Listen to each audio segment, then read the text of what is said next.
Quitte à laisser champ à tous ces procédés d'intention. Non, on ne laisse pas champ à tous ces procès d'intention. Oui. Nous n'aimerons pas avoir des procès d'intention. Parce qu'on dit que vous êtes finalement opportuniste. À l'approche de la fin du mandat du chef de l'État, vous créez tout cela. Vous savez, ce qui est étonnant dans ces pays, c'est un peu ce que nous écoutons.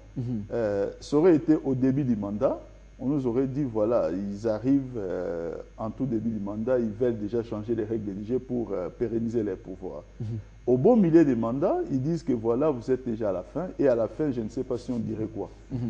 Je pense que notre Constitution n'émet aucun calendrier quant à la date de sa révision, pour dire que voilà, à telle époque, vous pouvez me réviser, à telle époque, vous ne pouvez pas.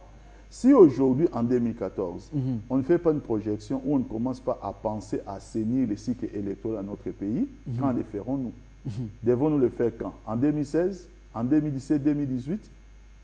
La question qu'il faut se poser, c'est celle-là. Nous avons eu beaucoup de préalables après la CENI, ancienne formule, c'est-à-dire avec les pasteurs Ngoï Mulunda. Oui.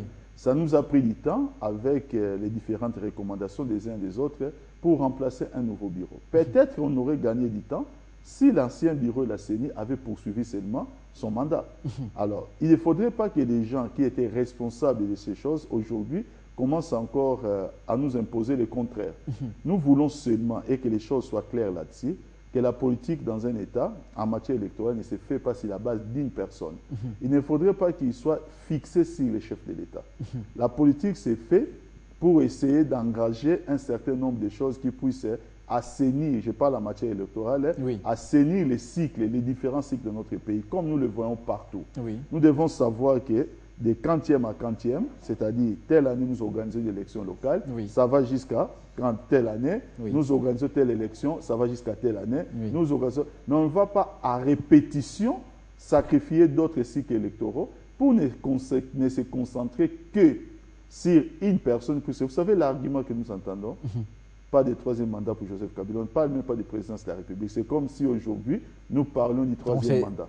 Or, si le peuple devait se prononcer pour l'article 220, si le peuple devait se prononcer, ça ne sera pas un troisième mandat, ça sera un nouveau mandat.